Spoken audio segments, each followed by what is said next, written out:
मेरे प्यारे प्यारे छोटे भाई एवं बहनों को स्वागत है इस प्यारा सा सेशन सामाजिक विज्ञान, जिसको अंग्रेजी में हम लोग सोशल साइंस में कहते हैं। तो आप सभी का स्वागत करता हूं और मेरा नाम है अभय कुमार। तो चलिए, आज हम लोग क्लास 10th का जो भी सामाजिक विज्ञान के अंतर्गत क्वेश्चंस पूछे जाते हैं, उससे 100 प्रश्न को आप सभी के सामने प्रस्तुत करने के लिए लाए हैं। तो उससे अनुसार हम पहला प्रश्न को देखते हैं। यहाँ पर लिखा हुआ है कि यूरोप में राष्ट्रवाद का उदय किस शताब्दी में हुआ था। तो किस शताब्दी में हुआ था, तो वह 19वीं शताब्दी में हुआ था। और इसका ऑप्शन बिल्कुल सही हो गया, सी। इसके बाद चलते हैं 2 नंबर में। और 2 नंबर में लिखा हुआ है कि जर्मनी का एकीकरण किसने किया था। तो जर्मनी का एकीकरण जो किए थे वह बिस्मार्क ने किए थे। तो इसका ऑप्शन सी सही होगा। 3 नंबर प्रश्न में लिखा हुआ कि असहयोग आंदोलन कब शुरू हुआ था।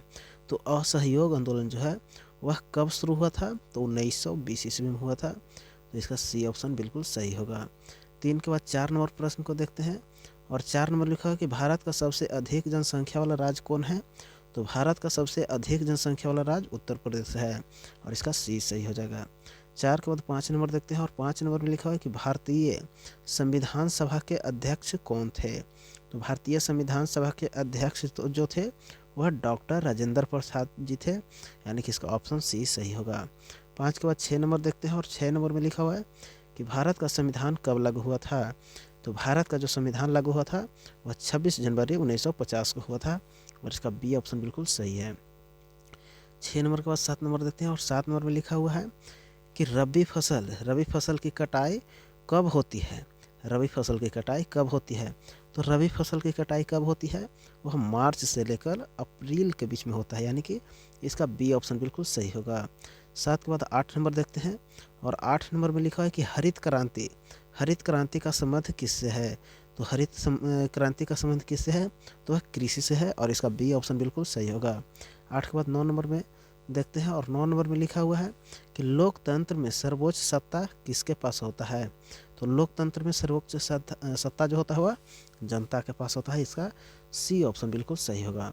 9 के बाद 10 नंबर देखते हैं। और 10 नंबर में लिखा हुआ है कि भारत की राष्ट्रीय आय का सबसे बड़ा योगदान किस क्षेत्र से है। तो भारत में राष्ट्रीय आय का जो सबसे बड़ा योगदान है वह किससे है, तो वह सेवा क्षेत्र से है, यानी कि ऑप्शन सी बिल्कुल सही होगा। 10 के बाद 11 नंबर देखते हैं। और 11 नंबर में लिखा हुआ है कि दांडी मार्च, या तो हम लोग कह सकते हैं कि जो दांडी यात्रा था वह किस वर्ष हुआ था। तो दांडी यात्रा कब हुआ था, 1930 ईस्वी में, यानी कि सी ऑप्शन बिल्कुल सही होगा। 11 के बाद 12 नंबर। और लिखा हुआ है कि भारत का सबसे लंबा राष्ट्रीय राजमार्ग कौन सा है। तो भारत का जो सबसे लंबा राष्ट्रीय मार्ग है NH 44 है, यानी कि नेशनल हाईवे 44। और यहाँ पर लिखा हुआ है 13 नंबर में कि नीति निर्धारण की वास्तविक शक्ति किससे पास होती है। तो नीति निर्धारण का जो वास्तविक शक्ति है वह मंत्रिमंडल से पास होता है, यानी कि सी ऑप्शन बिल्कुल सही होगा। 14 नंबर प्रश्न लिखा हुआ है कि यहाँ पर भूमध्य सागरीय कृषि किस क्षेत्र में आता है। तो यह किस क्षेत्र में आता है, यहाँ पर शीतोष्ण में आता है, यानी कि सी ऑप्शन बिल्कुल सही होगा। 15 नंबर में लिखा हुआ है कि योजना आयोग का स्थापना कब हुआ था। तो योजना आयोग जो था उसका स्थापना 1950 में हुआ था, यानी कि सी बी ऑप्शन बिल्कुल सही होगा। 16 नंबर लिखा है कि फ्रांस की क्रांति कब हुई थी। तो फ्रांस की क्रांति कब, 1789 ईस्वी, यानी कि बी ऑप्शन बिल्कुल सही होगा। 16 के बाद 17 नंबर प्रश्न देखते हैं। और लिखा हुआ है कि काली मिट्टी किस फसल के लिए उपयुक्त है। तो काली मिट्टी किस फसल के लिए, कपास के लिए, यानी कि इसका बी ऑप्शन बिल्कुल सही होगा। अब चलते हैं 17 के बाद 18 नंबर में। और 18 नंबर में लिखा है कि लोकतंत्र का आधार कौन है, निम्नलिखित में से लोकतंत्र का आधार इनमें से कौन है। तो कौन है, यहाँ पर स्वतंत्रता भी और समानता भी और न्याय भी, यानी कि इनमें से सभी होगा। ऑप्शन संख्या डी। 19 नंबर प्रश्न लिखा हुआ है कि भारत का सबसे बड़ा कोयला क्षेत्र कहाँ है। जो भारत का सबसे बड़ा कोयला क्षेत्र है वह कौन सा है, तो वह झरिया है, यानी कि जो झारखंड में झरिया है वही है, ऑप्शन संख्या सी होगा। 19 के बाद 20 नंबर। और 20 नंबर लिखा हुआ कि मुद्रा कला का आविष्कार किसने किया था। मुद्रा कला का आविष्कार किसने किया था, तो वह किसने किया था, गुटेनबर्ग ने, यानी कि बी नंबर ऑप्शन सही होगा। 21 नंबर में लिखा हुआ है कि भारत का राष्ट्रीय पशु कौन है या कौन सा है। तो भारत का राष्ट्रीय पशु कौन सा है, बाघ है, यानी कि ऑप्शन संख्या सी सही होगा। 21 के बाद 22 नंबर में लिखा हुआ है कि संघीय शासन का अर्थ है। संघीय शासन का अर्थ कौन सा है? तो यहाँ पर दो या दो से अधिक स्तर की सरकार, यानी कि बी नंबर ऑप्शन बिल्कुल सही होगा। 22 के बाद 23 नंबर देखते हैं, और 23 नंबर लिखा है कि सेवा क्षेत्र का उदाहरण है। सेवा क्षेत्र का उदाहरण जो है इनमें से कौन है? तो बैंकिंग है, यानी कि जो सरकारी नौकरी भी कह सकते हैं, इस प्रकार से जो आता है उसे सेवा क्षेत्र कहते हैं। अब इसके बाद 24 नंबर प्रश्न लिखा है कि भारत का मानसून किस दिशा से आता है? तो भारत का जो मानसून है वह किस दिशा से आता है? दक्षिण पश्चिम से आता है, यानी कि इसका सी ऑप्शन बिल्कुल सही होगा। 24 के बाद 25 नंबर देखते हैं, और 25 नंबर में लिखा हुआ है कि लोकतंत्र का कार्यकाल होता है। तो लोकतंत्र का कार्यकाल कितने समय के लिए होता है? तो 5 साल के लिए, यानी कि बी ऑप्शन बिल्कुल सही होगा। 25 के बाद 26 नंबर प्रश्न को देखते हैं, और 26 नंबर में लिखा हुआ है कि राष्ट्रीय आय की गणना कौन करता है? तो राष्ट्रीय आय की गणना जो करता है CSO करता है, यानी कि सी नंबर ऑप्शन बिल्कुल सही होगा। यहाँ पर लिखा है कि भारत का सबसे लंबा नदी कौन सी है, या तो लंबी नदी कौन सी है? तो यहाँ पर भारत की सबसे लंबी नदी कौन है? गंगा, यानी कि बी ऑप्शन बिल्कुल सही होगा। 27 के बाद 28 नंबर 19, यहाँ पर 27 के बाद 28 में कि 1857 का विद्रोह कहाँ से शुरू हुई थी या हुआ? तो 1857 का विद्रोह जो हुआ था वह मेरठ से हुआ था, यानी कि ऑप्शन बी बिल्कुल सही होगा। 28 के बाद 29 नंबर, और यहाँ पर लिखा हुआ है पंचायती राज का मुख्य उद्देश्य क्या है? पंचायती राज का मुख्य उद्देश्य जो है वह क्या है? तो विकेंद्रीकरण है, यानी कि बी ऑप्शन बिल्कुल सही होगा। 30 नंबर में लिखा है कि श्वेत क्रांति का संबंध किससे है? तो श्वेत क्रांति का जो संबंध है वह दूध से है, यानी कि बी ऑप्शन बिल्कुल सही होगा। 30 नंबर ऑप्शन में लिखा 30 के बाद 31 नंबर, भारत का सबसे बड़ा बंदरगाह कौन सा है? या तो कह सकते हैं कि भारत का सबसे बड़ा बंदरगाह कौन है? तो यहाँ पर कौन सा है? मुंबई बंदरगाह। मुंबई में जो है वह बंदरगाह होगा। अब इसके बाद चलते हैं 31 के बाद 32 नंबर, और 32 नंबर में क्या लिखा हुआ है? 32 में लिखा हुआ है कि मौलिक अधिकार कितने हैं? तो मौलिक अधिकार कितने हैं? 6 हैं, यानी कि बी ऑप्शन सही होगा। चलिए अब इसके बाद चलते हैं 32 के बाद 33 नंबर, और 33 नंबर में लिखा हुआ है 33 नंबर में कुटीर उद्योग का उदाहरण कौन है? कुटीर उद्योग का उदाहरण कौन है? तो हस्तशिल्प है, यानी कि ऑप्शन संख्या सी होगा। 33 के बाद 34 नंबर, और 34 नंबर में लिखा हुआ है कि जैव विविधता संरक्षण क्यों आवश्यक है? जैव विविधता संरक्षण क्यों आवश्यक है? तो यह पर्यावरण को संतुलित रखने के लिए, पर्यावरण संतुलन के लिए। तो ऑप्शन ए बिल्कुल सही होगा। 34 के बाद 35 नंबर, और यहाँ पर लिखा हुआ है कि भारत की सबसे बड़ा नदी घाटी कौन सा है? भारत का सबसे बड़ी जो नदी घाटी है वह कौन सा है? तो यहाँ पर गंगा नदी है। ये प्रश्न सेम पीछे भी आया है और फिर से आ चुका है। और यहाँ पर 36 नंबर प्रश्न में लिखा है कि प्रथम विश्व युद्ध कब शुरू हुआ था? जो प्रथम विश्व युद्ध था वह कब शुरू हुआ था? तो 1914 ईस्वी में, यानी कि इसका बी ऑप्शन बिल्कुल सही होगा। 36 के बाद 37 नंबर प्रश्न को देखते हैं, और लिखा हुआ कि बेरोजगारी का मुख्य कारण क्या है? बेरोजगारी का मुख्य कारण क्या है? तो बेरोजगारी का जो मुख्य कारण है यहाँ पर अधिक जनसंख्या है, यानी कि ऑप्शन संख्या बी जो है इसका बिल्कुल सही होगा। अब इसके बाद चलते हैं 37 के बाद 38 नंबर, और लिखा हुआ है कि राजनीतिक दलों का मुख्य उद्देश्य क्या है? राजनीतिक दलों का मुख्य उद्देश्य क्या है? तो यहाँ पर शासन करना, चुनाव लड़ना, सत्ता प्राप्त करना। तो यहाँ पर ये तीनों है, यानी कि इसका सी सभी ऑप्शन बिल्कुल सही है, और यहाँ पर इसका डी सही होगा। 38 के बाद 39 नंबर प्रश्न को देखते हैं, और 39 नंबर में क्या लिखा हुआ है? तो यहाँ पर लिखा है कि भारत का राष्ट्रीय वृक्ष क्या है? तो भारत का राष्ट्रीय वृक्ष क्या है? भारत का जो राष्ट्रीय वृक्ष है वह बरगद है, यानी कि ऑप्शन सी बिल्कुल सही होगा। 40 नंबर प्रश्न में लिखा है कि सूखा प्रभावित क्षेत्र होता है। सूखा जो प्रभावित क्षेत्र होता है वह क्या होता है?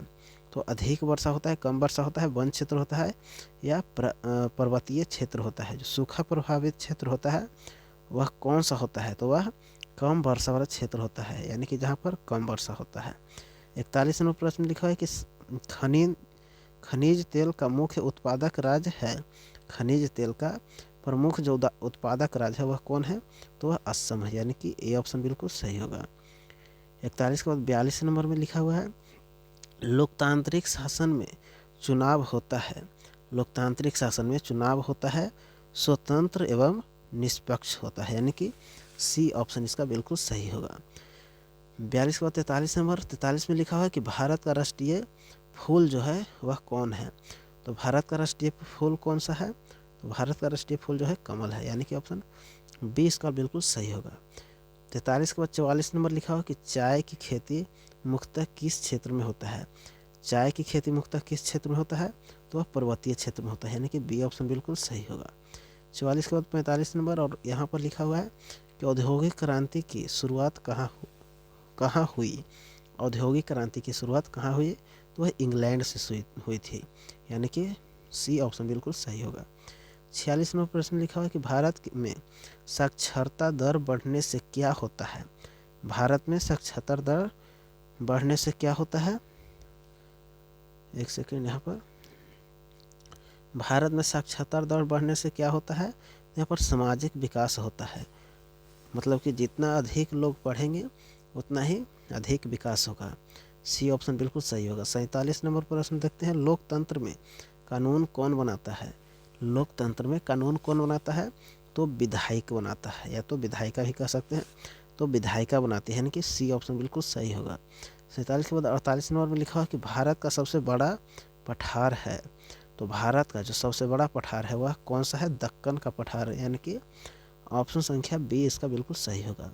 उसके बाद 49 नंबर प्रश्न को देखते हैं, और लिखा हुआ है कि खाद्य सुरक्षा का अर्थ क्या है। खाद्य सुरक्षा का अर्थ क्या है, तो पर्याप्त भोजन उपलब्ध होना, यानी कि ऑप्शन ए बिल्कुल सही होगा। 50 नंबर ऑप्शन में लिखा हुआ है, 50 नंबर क्वेश्चन में भारत के राष्ट्रीय खेल या पारंपरिक खेल माना जाता है। तो भारत का राष्ट्रीय या पारंपरिक खेल किसे कहा गया है, हॉकी को कहा गया है, यानी कि बी नंबर ऑप्शन बिल्कुल सही होगा। 50 के बाद 51 नंबर प्रश्न को देखते हैं, और यहाँ पर लिखा है कि तृतीय क्षेत्र को क्या कहते हैं। तृतीय क्षेत्र को क्या कहते हैं, सेवा क्षेत्र कहते हैं, यानी कि सी इसका सही होगा। अब इसके बाद देखते हैं 52 नंबर, और 52 नंबर में लिखा हुआ है कि भारत का सबसे बड़ा राज्य क्षेत्रफल में कौन है। तो भारत का सबसे बड़ा राज्य जो है वह कौन है, तो मध्य प्रदेश कह सकते हैं।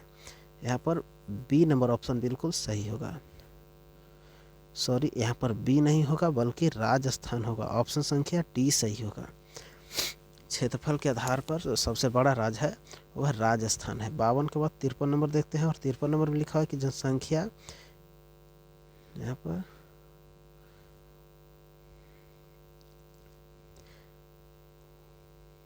53 नंबर प्रश्न में लिखा हुआ है कि जनगणना जो होता है वह कितने वर्षों में होता है। तो बताइए कि भारत में जनगणना कितने वर्ष के बाद होता है, तो वह 10 वर्षों में होता है, यानी कि ऑप्शन सी बिल्कुल सही होगा। 53 के बाद 54 नंबर प्रश्न को देखते हैं, और यहाँ पर लिखा है कि भारत के सबसे अधिक वर्षा होता है। जो भारत है वहाँ पर सबसे अधिक भारत में कहाँ ज़्यादा वर्षा होता है, तो कहाँ होता है, वह होता है सबसे अधिक यहाँ पर मेघालय में। और मेघालय में भी कहाँ होता है, तो आप लोग बताइए कि कहाँ पर होता है, तो मानसीराव या तो चेरापूंजी भी कह सकते हैं, 2 स्थान पर है जो कि ज़्यादा होता है। 54 के बाद 55 नंबर देखते हैं, और यहाँ पर लिखा है कि लोकतंत्र में विपक्ष की भूमिका होती है। जो लोकतंत्र होता है उसमें विपक्ष का जो भूमिका होता है वह क्या होता है, सरकार गिराना होता है, आलोचना होता है, या सुझाव होता है, या इनमें से सभी, तो सभी होगा, यानी कि ऑप्शन संख्या डी। 55 के बाद 56 नंबर प्रश्न देखते हैं, और यहाँ पर लिखा हुआ है कि भारत की सबसे लंबी तट रेखा या तो तट रेखा वाला राज्य कौन है। भारत का सबसे लंबी तट रेखा वाली राज्य कौन है, तो वह गुजरात है, यानी कि ऑप्शन संख्या डी। 56 के बाद 57 नंबर, और यहाँ पर लिखा है कि वैश्वीकरण का अर्थ क्या है। वैश्वीकरण का अर्थ क्या है, तो विश्व से जुड़ाव, यानी कि ऑप्शन संख्या बी इसका सही होगा। 57 के बाद 58 नंबर प्रश्न को देखते हैं, और यहाँ पर लिखा है कि वन संरक्षण क्यों आवश्यक है। वन संरक्षण क्यों आवश्यक है, तो वन संरक्षण क्यों आवश्यक है, जलवायु को संतुलन बनाए रखने के लिए। 59 नंबर प्रश्न लिखा है कि भारत का लोकतंत्र की विशेषता क्या है। भारत के लोकतंत्र का विशेषता क्या है, तो यहाँ पर सार्वभौमिक वयस्क मताधिकार है, यानी कि ऑप्शन संख्या इसका सी बिल्कुल सही होगा। 59 नंबर का ऑप्शन बिल्कुल सी सही होगा। 59 के बाद 60 नंबर प्रश्न को देखते हैं, और यहाँ पर क्या लिखा हुआ है, भारत का सबसे बड़ा जल विद्युत प्रोजेक्ट है। भारत का सबसे बड़ा जल विद्युत प्रोजेक्ट क्या है, कौन सा है, तो यहाँ पर भाखरा नांगला जो है वह सबसे बड़ा जल विद्युत प्रोजेक्ट है। 60 के बाद 61 नंबर, और यहाँ पर लिखा हुआ है कि प्रथम या प्राथमिक क्षेत्र में कौन सा कार्य आता है। तो प्राथमिक क्षेत्र में कौन आता है, कृषि आता है, यानी कि सी ऑप्शन बिल्कुल सही होगा। 62 नंबर लिखा है कि संविधान का संरक्षण कौन है। सॉरी, यहाँ पर लिखा हुआ है कि संविधान का संरक्षक कौन है। तो संविधान का संरक्षण यहाँ पर संरक्षक सर्वोच्च न्यायालय है, यानी कि ऑप्शन संख्या सी। 62 के बाद 63 नंबर, और यहाँ पर लिखा है कि भारत में सबसे अधिक जनसंख्या घनत्व वाला राज्य कौन है। भारत में सबसे अधिक जनसंख्या वाला राज्य कौन है। तो सेम क्वेश्चन जो है वह पीछे भी आया था। तो सर्वाधिक कौन है, भारत में सबसे अधिक जनसंख्या घनत्व वाला राज्य जो है वह उत्तर प्रदेश है, यानी कि ऑप्शन संख्या यहाँ पर बी होगा। 63 के बाद 64 नंबर प्रश्न को देखते हैं, और 64 नंबर में लिखा हुआ है कि जूट की खेती मुख्यतः कहाँ होता है। तो जूट का खेती कहाँ होता है, पश्चिम बंगाल में होता है, यानी कि ऑप्शन संख्या सी। 64 के बाद 65 नंबर में लिखा हुआ है कि मुद्रास्फीति का अर्थ क्या है। तो मुद्रास्फीति का जो अर्थ होता है वह क्या होता है, कीमतों की वृद्धि, यानी कि ऑप्शन संख्या बी। 65 के बाद 66 नंबर प्रश्न को देखते हैं, और लिखा हुआ कि भारत के राष्ट्रीय पक्षी कौन है। तो कौन है, मोर है, यानी कि ऑप्शन ए बिल्कुल सही होगा। 66 के बाद 67 नंबर प्रश्न को देखते हैं, और 67 में क्या लिखा हुआ है, लिखा हुआ है कि औद्योगिक विकास से क्या बढ़ता है। औद्योगिक विकास से क्या बढ़ता है, बेरोजगारी, प्रदूषण या रोजगार। तो बताइए कि यहाँ पर औद्योगिक विकास से क्या बढ़ता है। तो यहाँ पर सभी चीज़ बढ़ता है, बेरोजगारी भी बढ़ता है, प्रदूषण भी बढ़ता है, और रोजगार भी मिलता है औद्योगिक विकास से। तो यहाँ पर इसका सभी ऑप्शन बिल्कुल सही होगा। 67 के बाद 68 नंबर प्रश्न को देखते हैं, और यहाँ पर लिखा हुआ है लोकतंत्र में सरकार किसके प्रति उत्तरदायी होता है। लोकतंत्र में सरकार किसके प्रति उत्तरदायी होता है, तो जनता के प्रति, यानी कि सी ऑप्शन बिल्कुल सही होगा। 68 के बाद 69 नंबर प्रश्न में लिखा हुआ है कि भारत में मानसून की वापसी कब होती है। भारत में मानसून की वापसी होती है वह अक्टूबर में होता है, यानी कि ऑप्शन डी बिल्कुल सही होगा। 59 के बाद 60 नंबर प्रश्न को देखते हैं, और यहाँ पर लिखा हुआ है कि भारत का सबसे बड़ा लौह अयस्क उत्पादक राज्य है। भारत का सबसे बड़ा लौह अयस्क उत्पादक राज्य कौन सा है। तो यहाँ पर उड़ीसा हो जाएगा, यानी कि ऑप्शन बी बिल्कुल सही होगा। 70 के बाद 71 नंबर देखते हैं, और यहाँ पर लिखा हुआ है कि मानव विकास सूचकांक में शामिल है। मानव विकास जो है वह किस सूचकांक में शामिल है। तो किस में है, वह इनमें से सभी होगा, क्योंकि आय में भी है, शिक्षा में भी है, और स्वास्थ्य में भी है, यानी कि इसका सभी, इसमें ऑल सभी सही होगा। 71 के बाद 72 नंबर देखते हैं, और यहाँ पर लिखा है कि संसद के कितने सदन हैं। तो संसद के जो सदन है वह कितने हैं, तो यहाँ पर 2 हैं, यानी कि ऑप्शन संख्या बी होगा। चलिए इसके बाद 72 के बाद 73 नंबर प्रश्न को देखते हैं, और 73 नंबर प्रश्न में लिखा है कि भारत का सबसे बड़ा डेल्टा है। भारत का जो सबसे बड़ा डेल्टा है वह कौन है, तो गंगा ब्रह्मपुत्र है, यानी कि ऑप्शन डी बिल्कुल सही होगा। 74 नंबर में लिखा है कि संविधान सभा की पहली बैठक कब हुई थी। संविधान सभा का पहला बैठक कब हुआ था, 1946 में, यानी कि ऑप्शन ए। 75 नंबर प्रश्न लिखा हुआ है उद्योगों के लिए कच्चा माल किस क्षेत्र से आता है। उद्योगों के लिए कच्चा माल जो होता है वह किस क्षेत्र से आता है, तो वह प्राथमिक क्षेत्र से आता है, यानी कि ए ऑप्शन बिल्कुल, यहाँ पर सी ऑप्शन बिल्कुल सही होगा। चलिए अब 75 के बाद 76 नंबर देखते हैं, और यहाँ पर लिखा है कि भारत के राष्ट्रीय प्रतीक लिया गया है। जो भारत का राष्ट्रीय प्रतीक लिया गया है वह किससे लिया गया है, अशोक स्तंभ से, यानी कि ऑप्शन संख्या इसका बी सही होगा। 76 के बाद 77 नंबर प्रश्न को देखते हैं, और लिखा हुआ है कि कृषि में आधुनिक तकनीक से क्या बढ़ता है।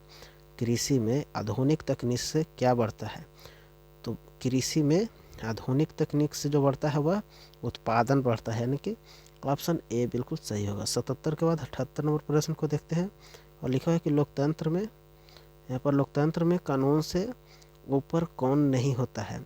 लोकतंत्र में कानून से ऊपर कौन नहीं होता है, तो वह राष्ट्रपति, प्रधानमंत्री, नागरिक। जो कानून से है वह ऊपर इनमें से कोई नहीं है, मतलब कि कानून का उल्लंघन इनमें से कोई भी नहीं कर सकता है, यानी कि इसका डी जो ऑप्शन है बिल्कुल सही होगा। 69 नंबर, यहाँ पर 79 नंबर क्वेश्चन देखते हैं और लिखा है कि भारत का सबसे छोटा राज्य क्षेत्रफल में कौन है। तो सबसे छोटा कौन है, गोवा है, यानी कि ऑप्शन ए बिल्कुल सही होगा। और यहाँ पर 80 नंबर लिखा है कि वन्य जीव संरक्षण अधिनियम कब लागू हुआ था। वन्य जीव संरक्षण अधिनियम कब लागू हुआ था, 1972 में लागू हुआ था, यानी कि सी ऑप्शन बिल्कुल सही होगा। और यहाँ पर लिखा है कि भारत में सबसे अधिक चावल उत्पादन का राज्य कहाँ है, यानी कि कौन है। भारत में सबसे अधिक चावल उत्पादन राज्य है, इनमें से कौन है जहाँ पर सबसे अधिक चावल उत्पादन होता है। तो पश्चिम बंगाल, यानी कि ऑप्शन सी बिल्कुल सही है। लोकतंत्र का मूल आधार 82 नंबर में, लोकतंत्र का मूल आधार जो है वह कौन सा है। तो यहाँ पर जनमत होगा, यानी कि लोगों का मत होगा। 82 के बाद 83 नंबर लिखा हुआ कि भारत का राष्ट्रीय गीत है। इनमें से भारत का राष्ट्रीय गीत कौन है, वंदे मातरम, यानी कि ऑप्शन संख्या बी होगा। चलिए अब 83 के बाद 84 नंबर प्रश्न को देखते हैं और लिखा है कि खनिज संसाधन किस प्रकार के होते हैं। खनिज संसाधन किस प्रकार के होते हैं, तो यह अनवीकरणीय भी कह सकते हैं। तो यहाँ पर अनवीकरणीय, यानी कि ऑप्शन संख्या बी इसका बिल्कुल सही होगा। 84 के बाद 85 नंबर लिखा है कि भारत का सबसे बड़ा रेगिस्तान कौन सा है। तो वह थार है, यानी कि ऑप्शन संख्या सी इसका बिल्कुल सही होगा। 85 के बाद 86 नंबर और लिखा है 86 में कि सेवा क्षेत्र में रोजगार क्यों बढ़ रहा है। सेवा क्षेत्र में रोजगार क्यों बढ़ रहा है, तो वह किस कारण से बढ़ रहा है। वह तकनीक के कारण भी, शिक्षा के भी कारण और शहरीकरण से भी। तो इसका ऑप्शन सही डी यहाँ पर सही होगा, यानी कि सभी के कारण। 87 नंबर प्रश्न में लिखा है कि लोकतंत्र में मीडिया की भूमिका क्या होती है। लोकतंत्र में मीडिया की भूमिका क्या होती है, तो क्या होती है, सूचना देना होता है, जागरूकता करना होता है, यानी कि जागरूक करना, आलोचना करना। तो इनमें से सभी होगा। 87 के बाद 88 नंबर देखते हैं और 88 नंबर लिखा है कि भारत का सबसे ऊंचा पर्वत शिखर जो है वह कौन है। तो भारत का जो सबसे ऊंचा शिखर है वह कौन है, कंचनजंगा, यानी कि ऑप्शन संख्या बी। 88 के बाद 89 नंबर और यहाँ पर लिखा हुआ है कि संविधान का मसौदा किसने तैयार किया। मसौदा यहाँ पर किसने तैयार किया, तो किसने किया, संविधान का जो मसौदा। यहाँ पर एक क्वेश्चन थोड़ा सा गलत लग रहा है, तो इस कारण से इस क्वेश्चन को रहने देते हैं। तो इस क्वेश्चन को आगे की ओर देखते हैं। 90 नंबर क्वेश्चन में लिखा हुआ है कि कृषि का वैज्ञानिक अध्ययन कहलाता है। कृषि का वैज्ञानिक अध्ययन क्या कहलाता है, तो वह भूगोल कहलाता है, यानी कि ऑप्शन संख्या इसका ए नहीं सही होगा। यहाँ पर इसका क्वेश्चन, इस क्वेश्चन का जो आंसर बिल्कुल सही होगा वह होगा कृषि विज्ञान होगा। कृषि का वैज्ञानिक अध्ययन कहलाता है कृषि विज्ञान, यानी कि ऑप्शन संख्या सी इसका सही होगा। 90 के बाद 91 नंबर यहाँ पर लिखा है कि भारत का सबसे बड़ा खनिज तेल, भारत का सबसे बड़ा खनिज तेल क्षेत्र है वह कौन है। तो भारत का सबसे बड़ा खनिज तेल जो है, खनिज तेल क्षेत्र है वह कौन सा है, तो वह जो है मुंबई हाई है, यानी कि ऑप्शन बी सही होगा। 91 के बाद 92 नंबर में लिखा है कि लोकतंत्र में चुनाव कितने समय पर होता है। लोकतंत्र में चुनाव कितने समय पर होता है, तो कितने समय पर होता है, तो ये जो होता है वह निश्चित अंतराल पर होता है, यानी कि बी ऑप्शन बिल्कुल सही होगा। 93 नंबर भारत का राष्ट्रीय फल है। भारत का राष्ट्रीय फल क्या है, तो वह आम है, यानी कि ऑप्शन संख्या सी इसका सही होगा। 93 के बाद 94 नंबर प्रश्न को देखते हैं और लिखा है कि वर्षा जल संचय का लाभ क्या है। वर्षा जल संचय का लाभ क्या है, तो जल संरक्षण, भूजल वृद्धि या सूखा नियंत्रण। तो इनमें से सभी होगा इसका। तो डी नंबर प्रश्न बिल्कुल सही है, डी नंबर ऑप्शन। लिखा है कि भारत लोकतंत्र किस पर आधारित है। जो भारत लोकतंत्र है वह किस पर आधारित है, तो किस पर आधारित है, यह जो है संविधान पर आधारित है, यानी कि इसका सी बिल्कुल सही होगा। 96 नंबर प्रश्न में लिखा हुआ है कि उद्योगों से कौन सी समस्या बढ़ती है, तो कौन बढ़ता है, प्रदूषण, यानी कि ए ऑप्शन सही होगा। 96 के बाद 97 नंबर और यहाँ पर लिखा है कि भारत की राष्ट्रीय पशु, यहाँ पर भारत के राष्ट्रीय पशु उद्यान किस क्षेत्र में होता है। भारत का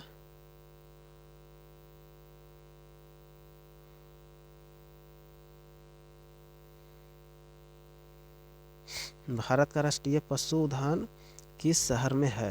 तो भारत का राष्ट्रीय पशुधन किस शहर में है? तो ये जो है दिल्ली में है, यानी कि ऑप्शन संख्या 20 सही होगा। 97 के बाद 98 नंबर और 98 के बाद 2 क्वेश्चन और रह जाएंगे। लिखा है कि कृषि का मौसमी स्वरूप किस पर निर्भर है? कृषि का मौसमी स्वरूप जो है वह किस पर आधारित है? तो वह किस पर है या निर्भर भी कर सकते हैं। तो ये जो है वह किस पर आधारित है? यह वर्षा पर आधारित है, यानी कि सी ऑप्शन इसका सही होगा। 98 के बाद 99 नंबर और यहाँ पर लिखा है कि लोकतंत्र में नागरिकों का अधिकार है, क्या है? मत का अधिकार, यानी कि मतदान करने का अधिकार, अभिव्यक्ति का, संगठन का।